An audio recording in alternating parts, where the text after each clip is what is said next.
Hi, everyone. Hi, everyone. We're getting started soon. Just waiting for our special guest, Laura Jimenez, who's going to be joining us very soon. I hope everyone's having a great Monday. I'm already in Sacramento waiting for our session to begin, but in the meantime, getting ready to joined, ensure that we're joined, I should say, by, it's been a Monday, ensure that we're joined with our Executive Director for California Latinas for Reproductive Justice, Laura Jimenez. Joining us right now.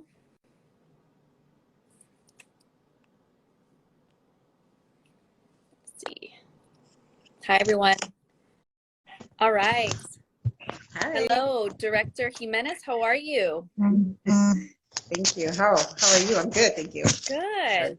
I said, you know what? It's been a Monday. I woke up really early this morning, and I'm already really tired. But I was so excited to be able to get connected with you again. And so, thank you so much for joining us. How are you doing today? I'm doing well. I'm actually accompanying my daughter and some friends on spring break, so I'm I'm IG live from Palm Springs today. So I have no complaints. I love it. Well, thank you so much for sharing some of your family time. I mean, that's really important as well. And just thank you so much for everything that you do. But I know that this is a very important time, so we'll make the best of it. But I just thank you for giving us your energy and an opportunity to speak with you today. So good afternoon, everyone. I know we've got a great crowd started here on Monday. Thank you for joining us to celebrate Women's History Month. Well, we're going to talk about a lot of issues today. And this month, we celebrate the many achievements of so many women like Laura Jimenez and so many of women throughout California in art and athletics, business, government, etc. Women have contributed a lot to society, and we have made great strides. But we know that we have so many barriers to overcome to ensure equal opportunities for all. That's in economics, educational, women's health, and an end to gender-based violence. There's so many inequities that we have to tackle. Joining me today, once again, is Laura Jimenez, Executive Director of California Latinas for Reproductive Justice. And before we get into this conversation around the issues that we'd like to talk about, of course, I want to highlight a few of the issues that we have been working on at the state level. I am proud member of the California Legislative Women's Caucus, which is comprised of all the female legislators who advocate and elevate legislation on behalf of the diverse interests of women, children, and families throughout California. And in California alone, we are fortunate to have one of the largest women's caucuses in the nation, with a total of 37 elected women serving in the Senate and Assembly. The caucus this year is focused on advocating for workplace equity, access to childcare, gender equity, health, and safety, just to name a few. And additionally, this week, I joined the Vice Chair of the California Women's Caucus, Senator Nancy Skinner, as a co-author to this year's Women's History Month resolution. And this resolution, SR 75, actually proclaims March as Women's History Month to pay tribute to all the women who have come before us leading the way. Also, the Legislative Women's Caucus pays particular attention to the budget, and we ensure that the budget actually speaks to our values and, again, ensures that there is equity as it pertains to women's issues. And legislation, in fact, I've been carrying with Latinas for Reproductive Justice. Thank you so much, Laura, and all of your incredible members. I've been pushing a bill called SB 245, which is the Abortion Accessibility Act. This year. Actually, I pushed it last year, didn't make it through, but this year we're trying again, and I think it's got really great momentum. The Abortion Accessibility Act ensures that no Californian is denied the right to abortion due to the cost of service by requiring that all state licensed commercial health plans and insurers cover abortion care without any cost sharing, no deductibles, nothing. Each person, as we know, deserves the right to decide if and when and how they grow their family, regardless of their income and without stigma or shame. We know that pregnant people throughout California have had a lot of, even us being a very pro state for abortion care and services, we know that there's still barriers. And we see our friends from different states in this nation seeing so many barriers as well. So I really want to thank again Latinas for Reproductive Justice for supporting.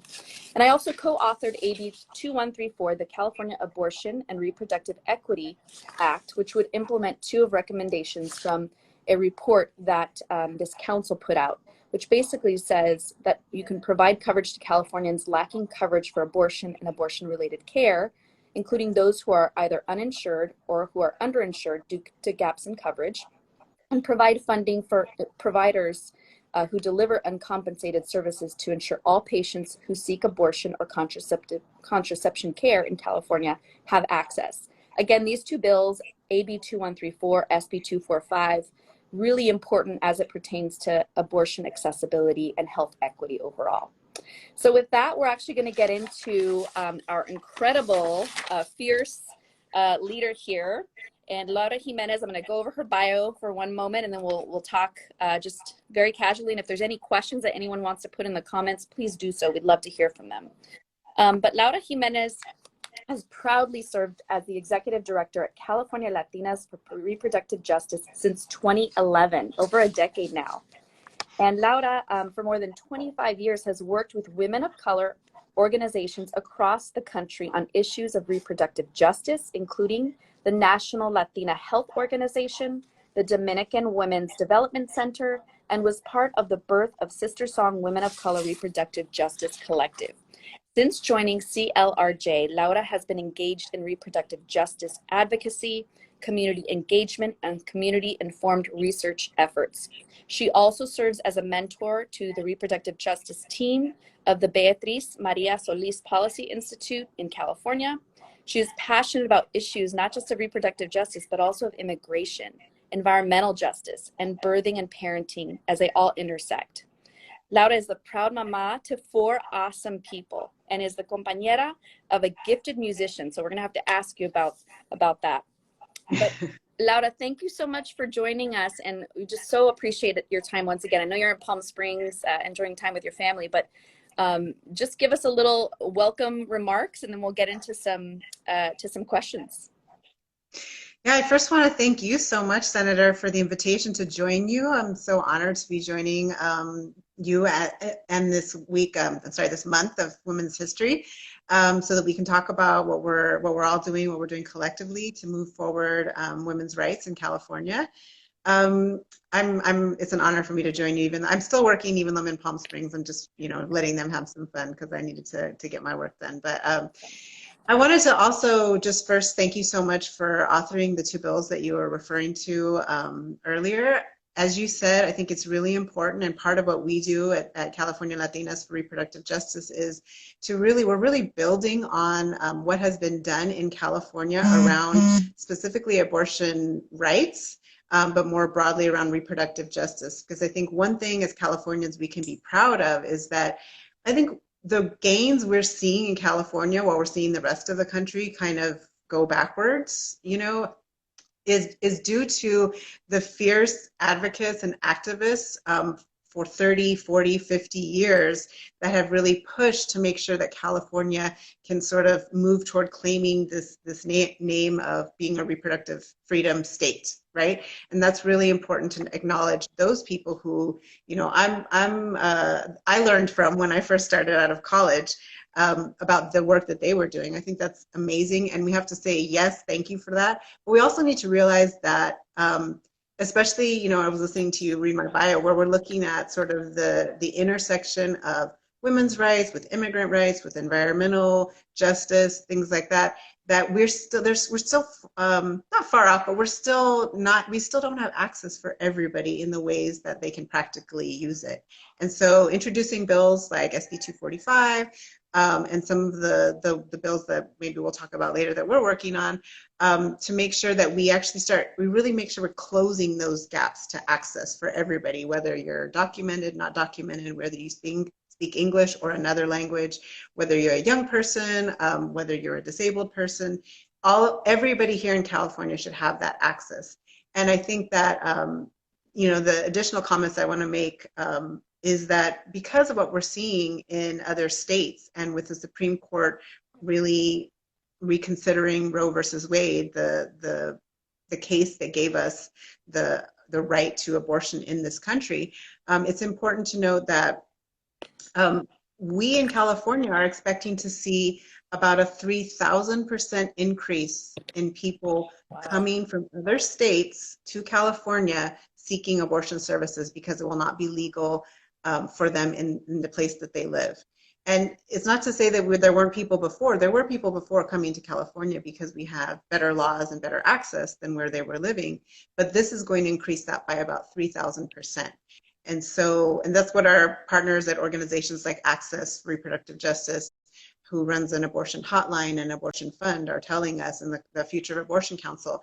So we really need to think, like, what does this mean? It not only means that we need to try to obviously help and support the people coming from other states, but it also means that people here in California who are needing those same services may be looking at a longer wait time, or we may have a provider shortage, or we may need more services such as interpretation, right, and travel funds. Because if you think about it, someone's coming from Texas or Missouri or, you know, any whatever state, they need to get travel, lodging, possibly childcare. They're taking time off of work.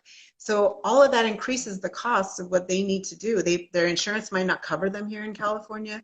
And so this is why it's so important that all the work that's being done this year, a lot of it is sort of addressing some of those needs, because we know that a crisis is coming.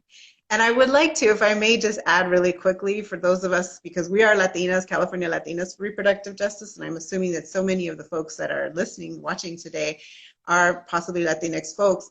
I would like to just note that we just had Colombia, the country of Colombia, that just advanced their rights to abortion, along with Argentina in the last few years. I know Mexico did some changes in their laws. The Dominican Republic is attempting to go from a total ban to just, you know, getting the three exceptions.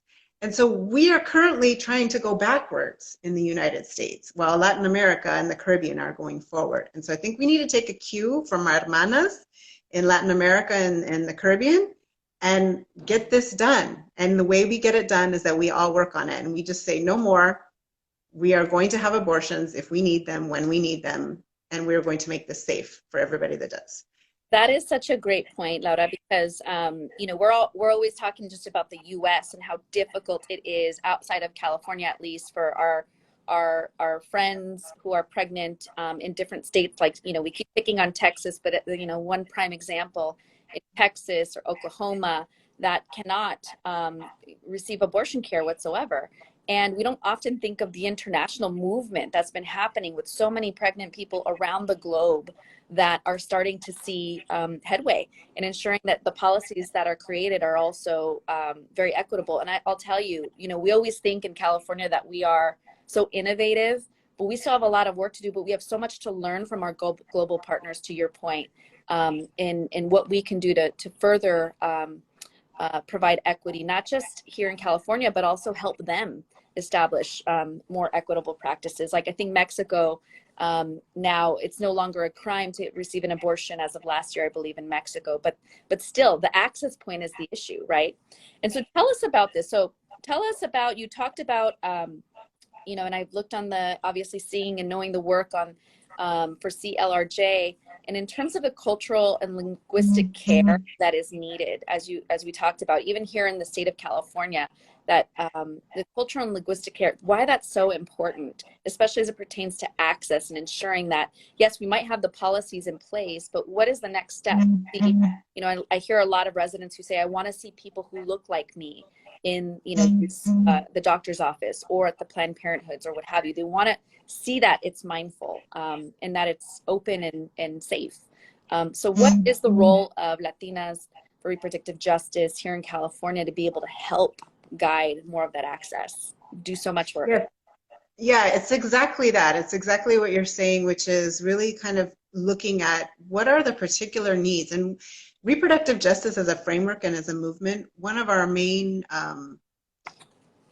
strategies for our work is to center the needs of the people who are most vulnerable in our communities, right? So laws that say you cannot have an abortion past 6 weeks, it actually ends up centering the needs of the people who are the most privileged, because you're still going to be able to travel outside of your state, take off work, you know, pay whatever you need to pay.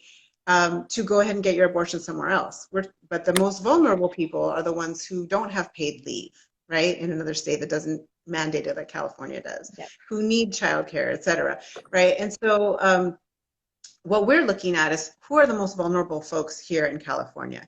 And I think, we have to keep saying that immigrants and refugees definitely are some of our most vulnerable folks, the people who are the lowest income, because I think although we have made strides in providing health care to most people, and I know that in California we're getting closer step by step to making sure that everybody can get Medi-Cal or can buy from the exchange.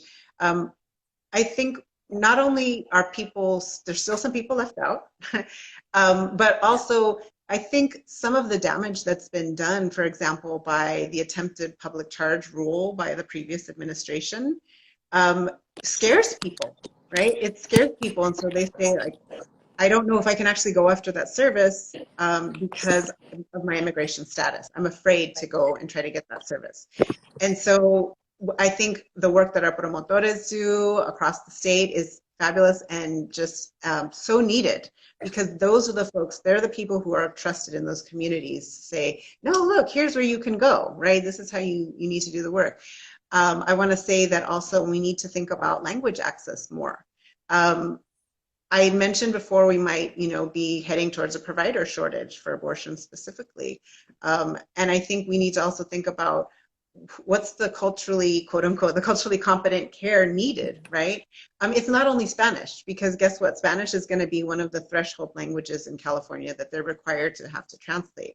But I think we need to be thinking beyond that. Let's think about, for example, the Central Valley, and there's people who speak Hmong, right? I want to shout out to Cielo in LA County, who does work with indigenous communities from Latin America.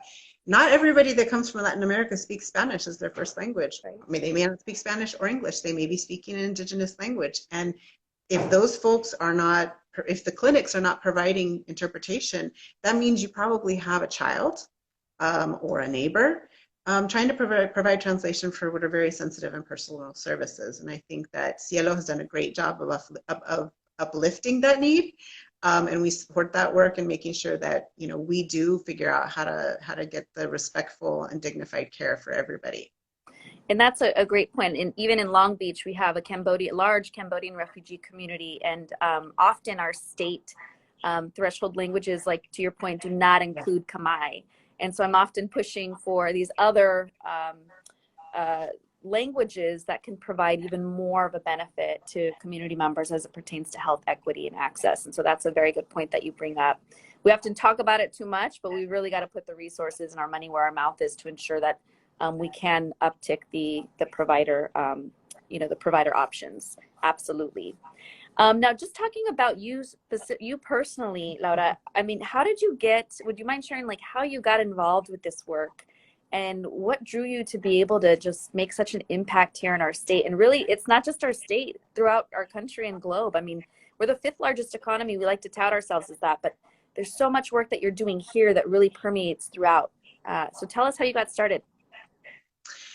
I like to tell people I kind of fell into this work. So there's kind of like an element of falling into it with an element of, there was always a deep passion, I guess, for myself around the rights of women, around birthing and pregnancy. And so, I kind of landed at a job at the National Latina Health Organization, which used to be based in Oakland, California. And I started there just to being an administrative assistant. And from that position, like many, many people who are part of small women of color organizations, you kind of just learn by doing the job, and then you get taught about the next job. So I was supporting the program coordinator. I directed a youth program. I directed a mentorship program. And as part of that work, I was privy to sort of the birth of the reproductive justice movement in 1994 through 2003 is when it kind of really got going. And I think, but I look back on it like, okay, so I fell into this job, but also I'm remembering that I think I went to like a Planned Parenthood rally in 1989 when I was a senior in high school, which would have been, I think, like the Casey Supreme Court case.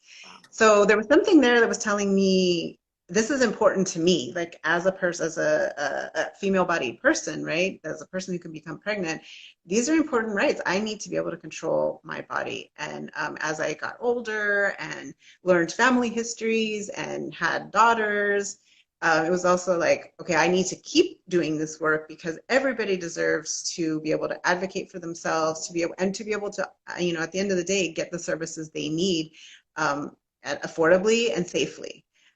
So that's sort of how I came in. And I also just was so fortunate to be able to learn from the people who are my elders who had started their work 20 years prior to my coming in. And they talked about the struggles they had. And so I've been able to kind of listen to those at the same time. I really pay attention to my daughters and their friends, but also to the young members of staffs that I've worked with. And so, now I have some great young folks working with me at Clrj who, talk about sort of what their needs are. And I listen to sort of what they're doing and how they think it should be done. And I want to say, like, you reference, how I've done what I've done to create an impact. And I would say, I'm the executive director. And I think maybe, as a senator, we are only able to do the great work that we do because we have great staffs that are experts and so good at the work they do. So I want to just shout out my staff who does a fabulous job, from policy to community organizing in Bell Gardens, which I know we'll get to research, to working with young parents, because they are the ones that are on the ground doing the work ultimately. And so that's how we get the work done, is that we are from those communities. Those families are like our families. And so we have an insight of like how to ask questions and how to get people to tell us their stories. And those stories ultimately help us to change policy. Right. Yeah, we can't pretend we know it all. And as leaders, I think that speaks to your leadership, that you are sharing the success and celebration with your team, because everyone thinks, oh, it's just Laura and it's just Lena doing this good work. And I say, oh no, I wish it was only me, and that's nice and all, but it comes with a really strong, successful team. And I know your team has been incredibly just inspiring on the ground. We're seeing them, and my team, connects with them quite often, and especially in the Southeast region. And so I want to get into that, because the Southeast LA portion of my district is half of the district, and it's an incredible, in many cases, monolingual Latino or monolingual Spanish speakers, very Latino. Not just Mexican, but Central American. It's just a whole facet of just incredible residents that need support. And so you've been working along with your team, of course, with Unión de Vecinas in Bell Gardens. And I would love to hear more about what you're doing in the Southeast LA region, but specifically with Unión, because I know we just had a huge event over the last week or so that my team accompanied your team with, in Bell Gardens. And this is sort of where the intersection comes in as well, in terms of reproductive justice, but what that means for economic justice and all the other pieces of important, policies that you care about. So can you tell us about your work there, just the greater Southeast region, and how that all intersects together with reproductive justice? Yes. Thank you so much for asking, and thank you so much for your team joining us last, or I guess 2 weekends ago. It's so important for us to have your support. We are working in Bell Gardens with a group called Unión de Vecinas. This was a group of residents that formed as we started doing community organizing in Bell Gardens, specifically in 2019. And I'm so proud of the team that we have put together, and of the mujeres, the vecinas, that are really driving this effort. And it really just speaks to the potential and the possibilities of community organizing. We are working with them on a housing ordinance through the City Council of Bell Gardens. As you may know, 78, I hear 78 is the official figure, but I've heard people tell me it could be up to 85% of residents in Bell Gardens are renters, which means that they're subject to all the kinds of things that can happen as a renter. And some of us have had great landlords, and we've also experienced real difficulties when there's not rent control in place, and rents just keep going up and up, and they're not matching income going up and up and up. And especially during this pandemic, we started off before the pandemic, and residents were telling us that housing was an issue, and we see this all over LA County, that housing is just really hard to afford on a minimum wage job. We've got people working multiple jobs. If you're head of a family, it's really hard to make that work, right? And so when we headed into the pandemic, when COVID came around in early 2020, it became an even more dire situation because we had families getting sick, we had people being laid off and not being able to make the money to pay that rent.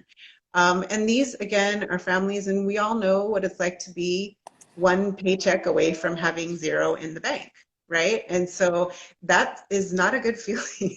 It's not a good feeling. And so we've been working with these vecinas. They have come close to getting 1,000 signatures on a petition to the Bell Gardens City Council, asking them to pass an ordinance that would provide rent control and just cause eviction.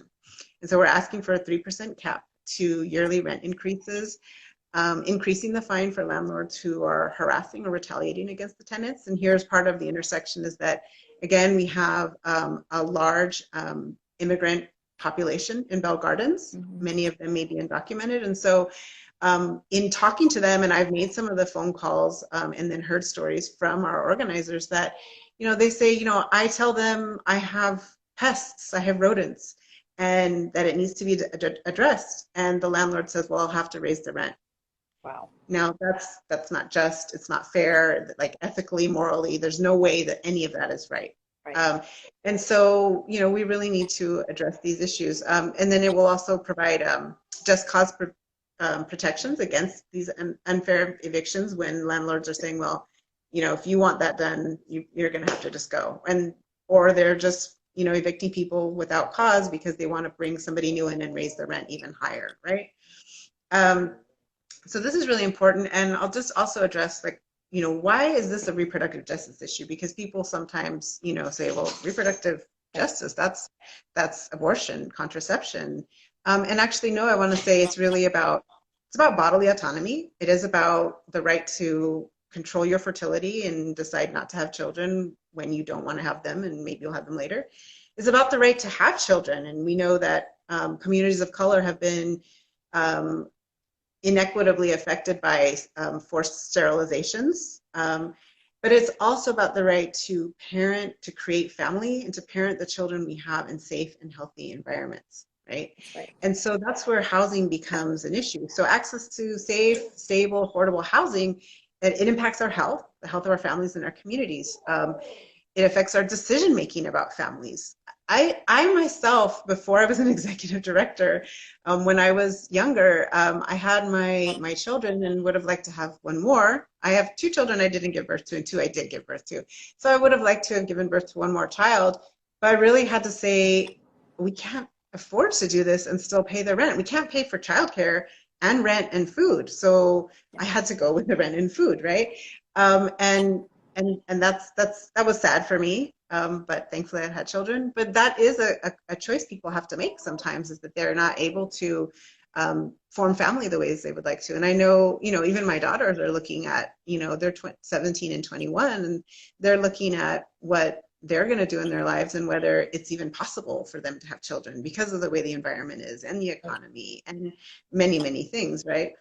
And when there's housing insecurity, it puts women, children, our queer and trans communities at greater risk, right? Of being in danger of being trapped in abusive relationships, of being stuck in apartments with pests, with rodents, with roaches, with inadequate heat or air.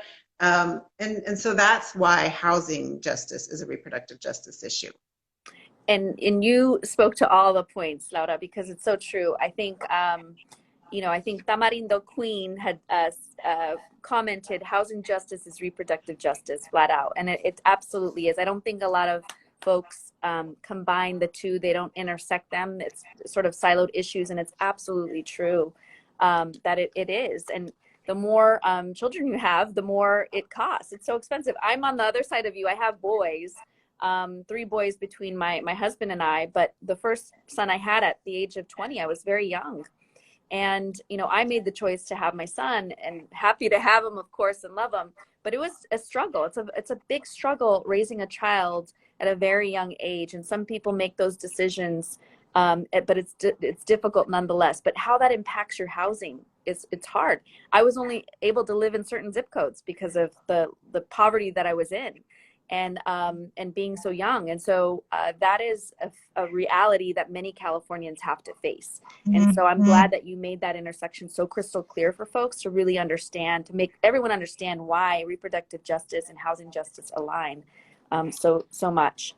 And in terms of reproductive justice sort of education for youth, because I know that, you know, we often skip that. We're always talking about maybe the adults. And, you know, I know Latinas for Reproductive Justice do some great work with our youth. And, you know, they're also part of Unión de Vecinas as well. I've seen many youth just in this movement, in this fight to just, not just reproductive justice, but we talked about housing justice. But tell me what work Latinas for Reproductive Justice is doing for youth and how that's impacting policy, or shaping policy. What does that look like? Thank you so much. I was gonna pivot to that in just a minute, because you mentioned being a younger mother. And one of the first programmatic work that we did in Southeast LA in Bell Gardens, and that's why we're still in Bell Gardens, is that we started a Young Parents Leadership Council in Bell Gardens, because we were working with young people in the pregnancy minor program at Bell Gardens High School. And it's so wonderful, first of all, to work with young parents. They're so amazing, full of energy and just like hope and possibility. Young people with their young children, they're so determined to do well by their children, and so it drives them to go after success. And what I will say is that, as you were mentioning, unfortunately, we have a system from schools sometimes to, you know, healthcare to housing to jobs and things like that, that really don't support young people who have young parents, I'm sorry. Right. And so we really have taken the time to work with young parents. And as a result of that work, we were able to have established in California the Young Parents Day in August 24th, I can't remember, staff. That's actually a celebration that we have every year. So I encourage you to please follow Clrj on our socials, because you will see when we have wonderful digital events. Hopefully we'll go back to live events. Love it. But we are going to be, we had to take in a little pause on our Justice for Young Families work, but we're restarting that. And we've actually been able to hire back one of our young parents that we worked with over the years, Amelia Torres, who's so wonderful, so I'm going to shout her out. And she's going to be recruiting young parents for a new Young Parents Leadership Council that will be representative of all of LA County. And they'll first be doing a survey of young parents, because we're wanting to really see sort of how young parents are, what their needs are, right? What they're telling us their needs are right now, and how we can do both policy, right? And we'd love to partner with you on policy if that's something, if that's an issue you're interested in. But also culture shift, and really, and when I say culture shift, I mean working within our communities to shift sort of the ideas and biases that we have about young parents, and shift that to a culture of support for young parents.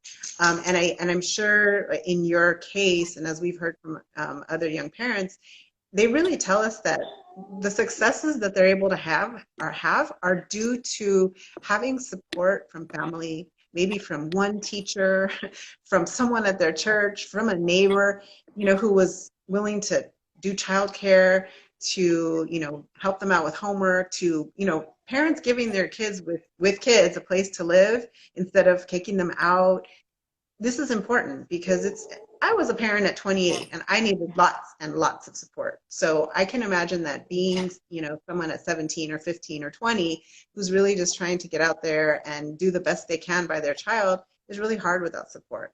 And so we need to do that. And in the past, we've been successful not only at that resolution for Young Parents Day, but we actually were part of a coalition that made sure that there were lactation accommodations in schools. Because we are hearing from young parents, again, young people saying, they're telling me it's best for me to nurse my child, but I don't have any time.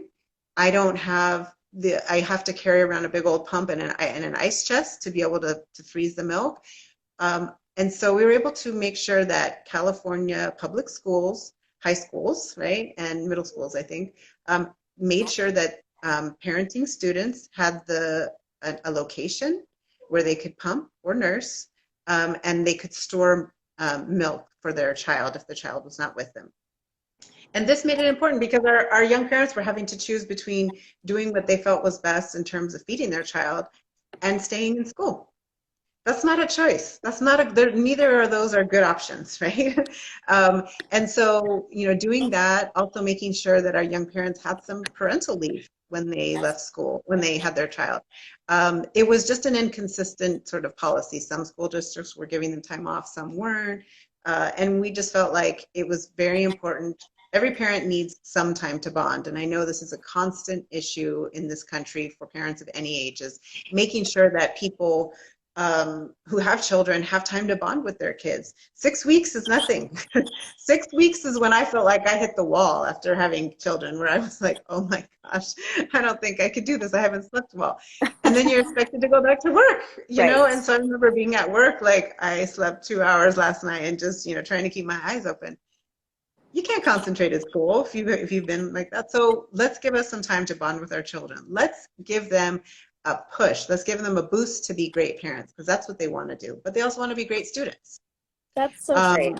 I know. I like how you said that, a boost to be great parents. I think that's perfectly worded. That's great. No, continue, please.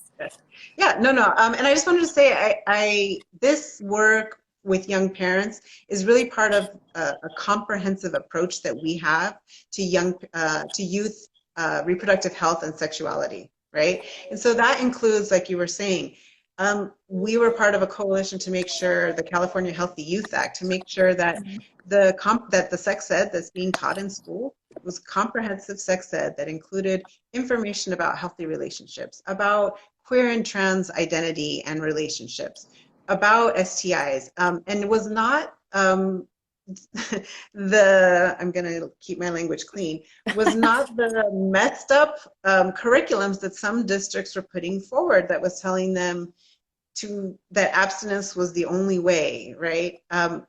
Yes, abstinence is a choice, it's a healthy choice, but there are many other choices, and our young people are going to be engaged in sexual activity. And as a parent, I'm always just coming from the point of, I want my children to be healthy. I want them to be well. They may not make the same choices as me, but I need to give them a foundation to make their own decisions that are going to be healthy. And that's what we as a state need to be doing for our young people, is figuring out what that foundation is going to be for them. And that means, in our opinion, it means that we need to make sure that the education in schools is appropriate for their ages, and that it teaches them how they can be healthy in a sexual relationship. And it also means that, that we make sure that the services are accessible to them. And I know that some of our folks in the Central Valley, we have some great laws that young people are able to access these services from 12 and up. But some of our folks in the Central Valley have told us it's hard sometimes to even do that. And this is where this piece about practical access versus legal access is important. Because if I go into the drugstore to get emergency contraception and everybody in there knows me because my town is so small, it doesn't matter if the pharmacist isn't going to say anything. If my neighbor's in there, they're going to tell my parents they saw me getting this, right? Or condoms or birth control, whatever it is, right? And that is an area where we really need to look at, what does practical access look like, and how do we really make things available for our young people, for everybody. Absolutely, that is so right. And again, in California, we're a large state of 40 million people, and I think everyone thinks it's easy because you might live in LA or an urban city where there is a lot of access, to your point, Laura. But I think of rural communities, as you're pointing out very, very concisely, is that rural communities, you might have one, center, and it might even be miles away. I know some of my colleagues have to drive 4 hours to other parts of their county. I don't know what that's like. I drive an hour, maybe traffic gets me stuck, but for them, they have to drive miles and hours just to get to another part of their county. So imagine for someone, a pregnant person, trying to look for services in the same county, and maybe a center that might be really far away, and what that means for them. And so it's just us thinking a little bit more broadly and a little bit more equitably about how, again, there's more providers in places that look like the community they represent, that there are more opportunities for resources and services through community health clinics that are in communities that are underrepresented. I mean, it runs the gamut of what we need. And also, as you have stated, the education piece for youth, so that they have control and they understand and are educated and understand what it is that they need to do to live a healthy life in this in an environment where they may be sexually active. We just want them to be have all the resources at their fingertips in an appropriate way, and in a way that's modern, not somebody else's vision. Absolutely. And I just wanted to add to what you said. I think, yes, to our rural and remote communities, definitely this has been an issue for a long time. But even in the urban centers, I want to just invite, all of you that are listening and watching to think about, when was the last time you took public transportation? And if you're a person who doesn't have a car, a location that's a 15-minute drive in your car can be an hour and a half on the bus, right? And so it doesn't mean it's accessible that easily. And I also want to say that, what we know about crisis pregnancy centers, which we also call fake women's health clinics, the Supreme Court lovingly several years ago allowed crisis pregnancy centers to continue lying to their patients, not having medical staff on board, and basically, luring people who are looking for abortions in and giving them false information. Those crisis pregnancy centers are more likely to be in communities of color.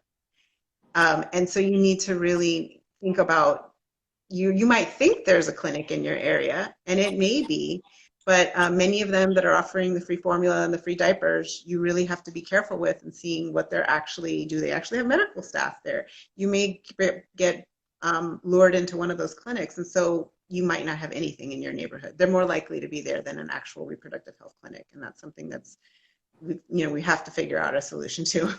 Absolutely. You've called that out, and that's really good. I didn't even realize, the extent of the problem, because I've been hearing about them as well, but you just, everyone assumes, oh, they're in the best interest of the community, but oftentimes they're not. And so it's good to call that out, so the greater community knows, so we can go tell our family members that are living in these communities about the issues that might arise if they go to these community center or these crisis pregnancy centers, as you mentioned.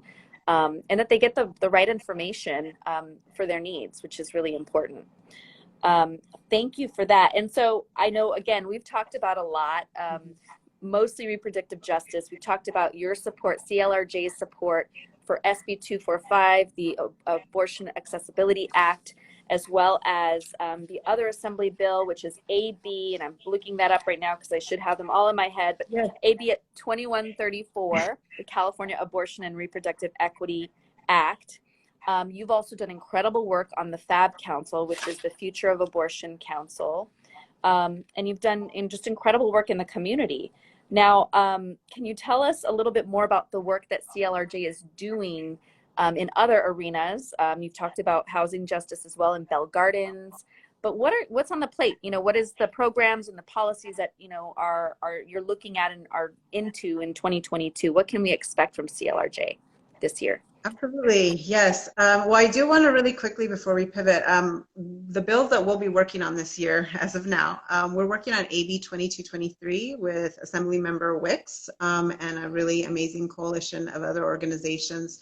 And this bill will be to actually work on decriminalizing self-managed abortion, but also clarifying that that you cannot prosecute a pregnant person who has had a pregnancy loss.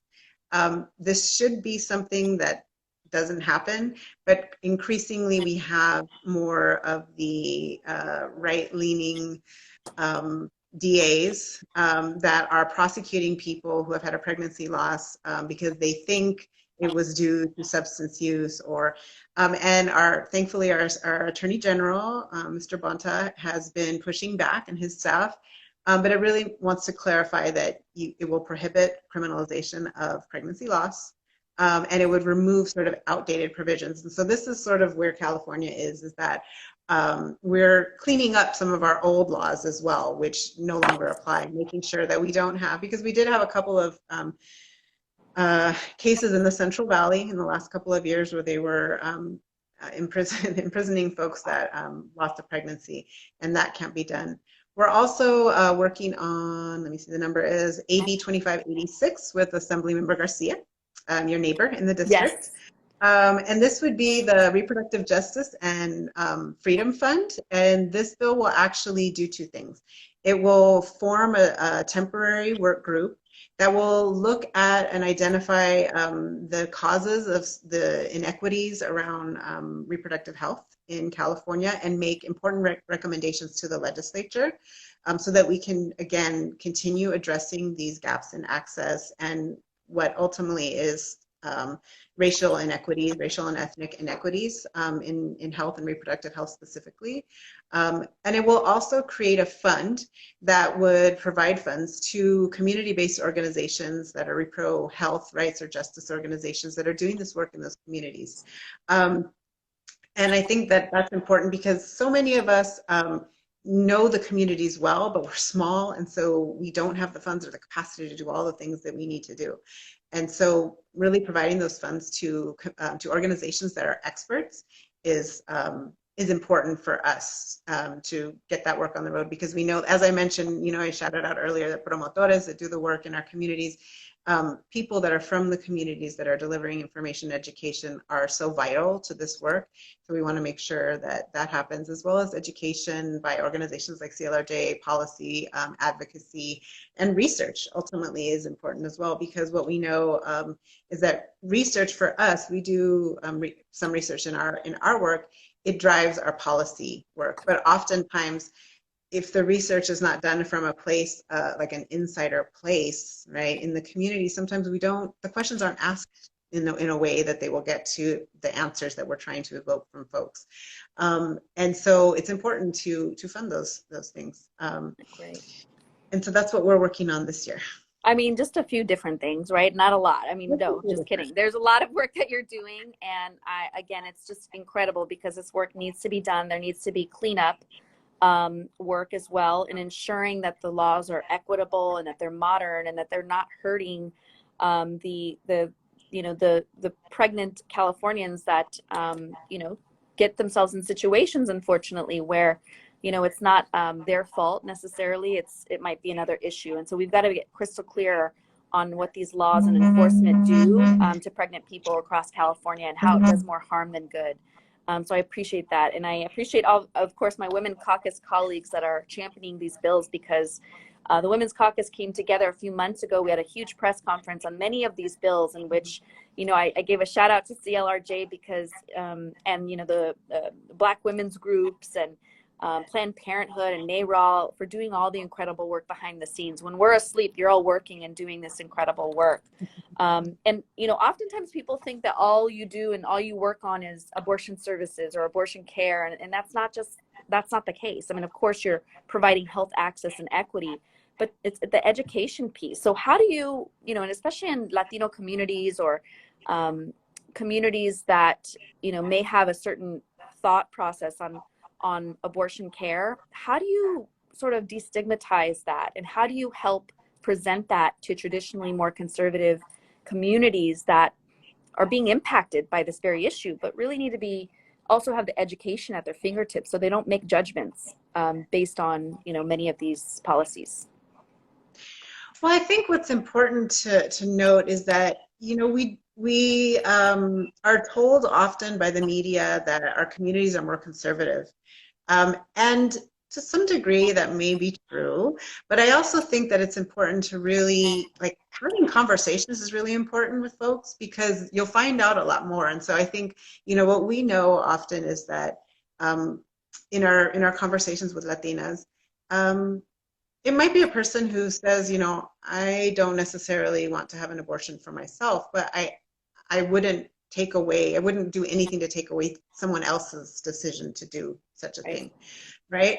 And I think just having those conversations over and over and really kind of going back, and sometimes it's just about, thinking, asking people, who do you know that's had an abortion, Like, who in your family has had an abortion? And most people can tell you, or most people, or they don't have to tell you. They can think back and say, oh yeah, I know. And I think, we just need to realize that this is an issue that has become politicized in the last 100 years.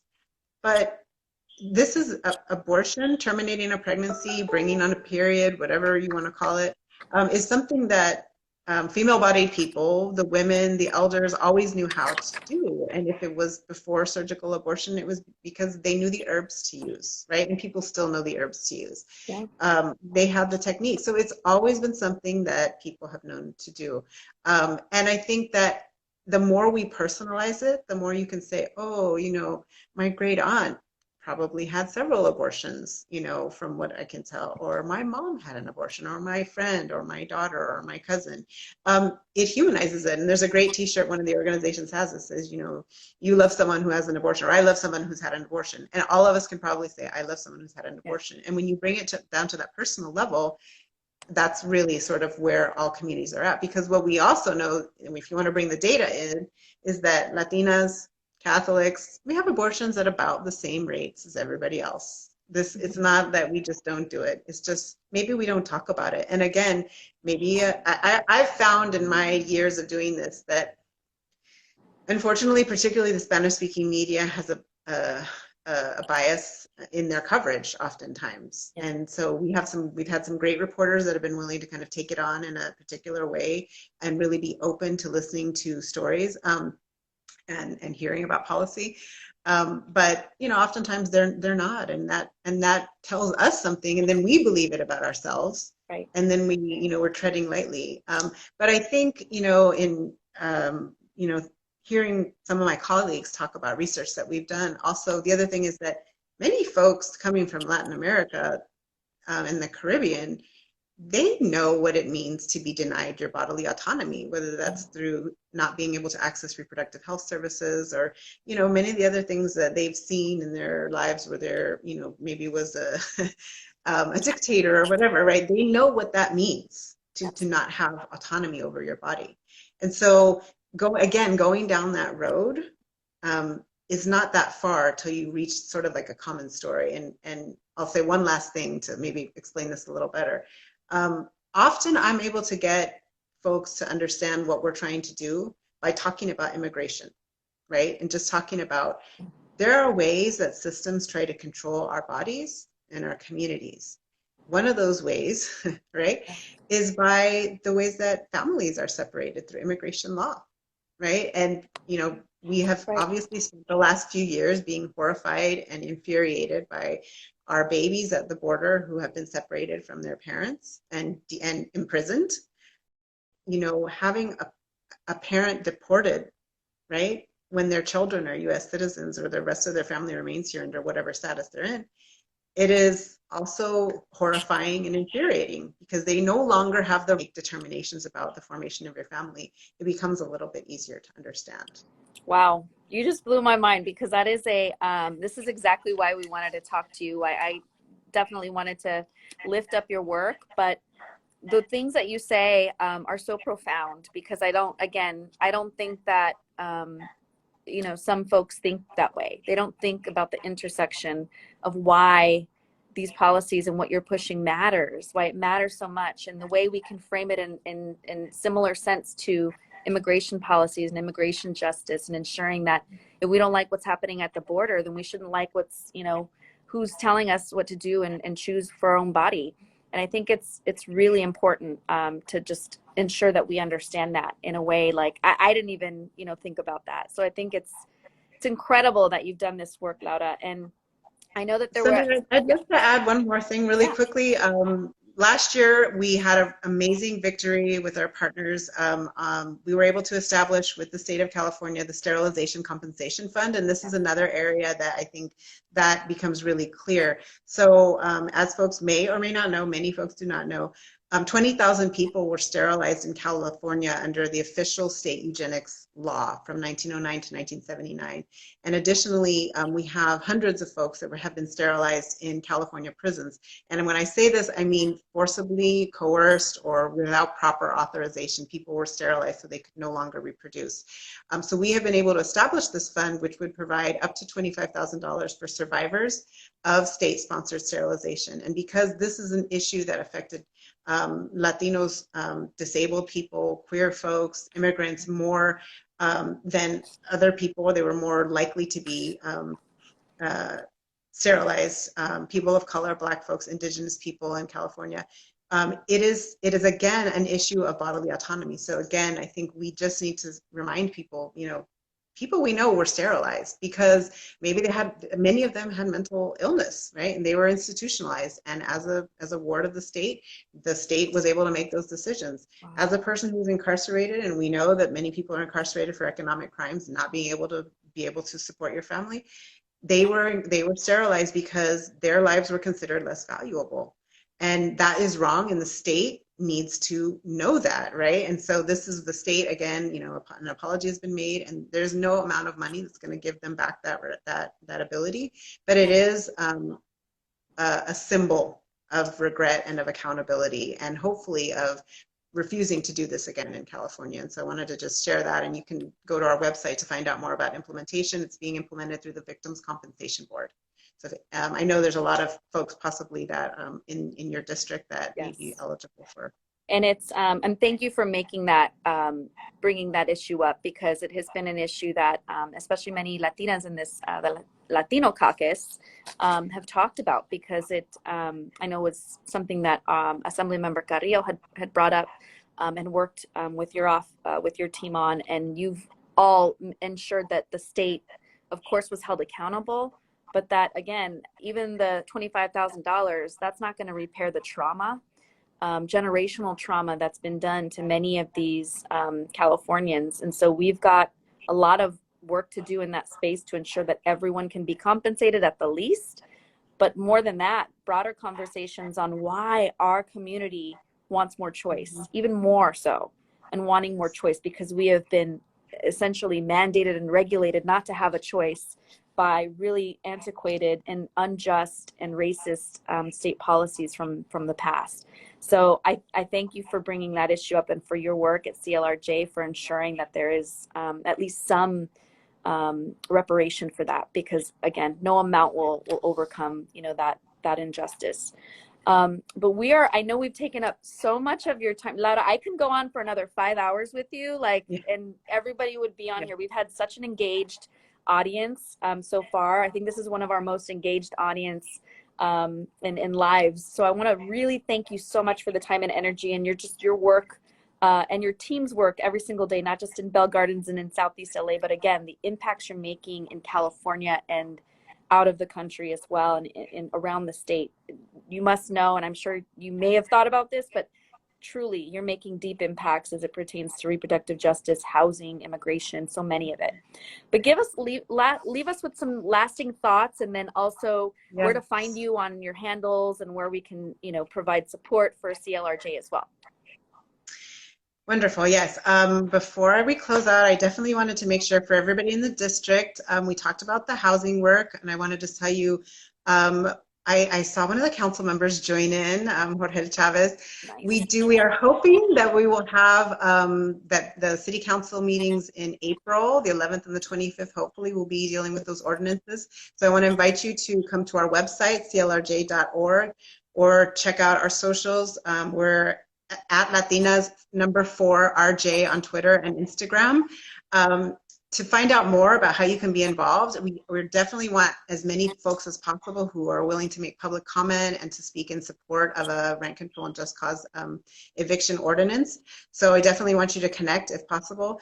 And my last words will just be, I think that it's really easy to, we spend a lot of time being infuriated and deeply sad about everything that goes on and the ways that our communities suffer.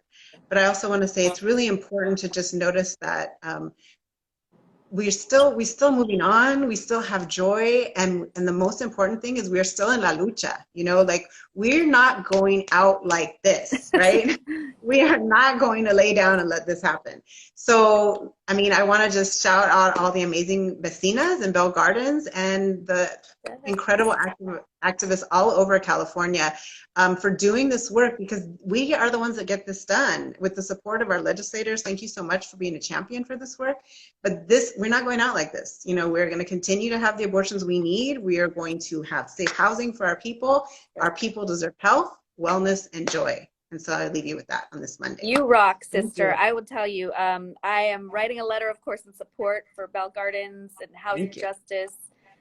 You've kept us accountable on reproductive justice, and you're, like you said, we're not going out like this. So friends, thank you so much for joining us. Let's give Laura a big round of applause virtually for all the great work that she's done, and her team as well. And I look forward to seeing you in Bell Gardens, Laura, or up here in the Capitol. Yes. But we'll see each other real soon. And thank you so much. Enjoy your time with your family now. Thank you so much. Bye, everyone. Have a great day. Thank Bye. you.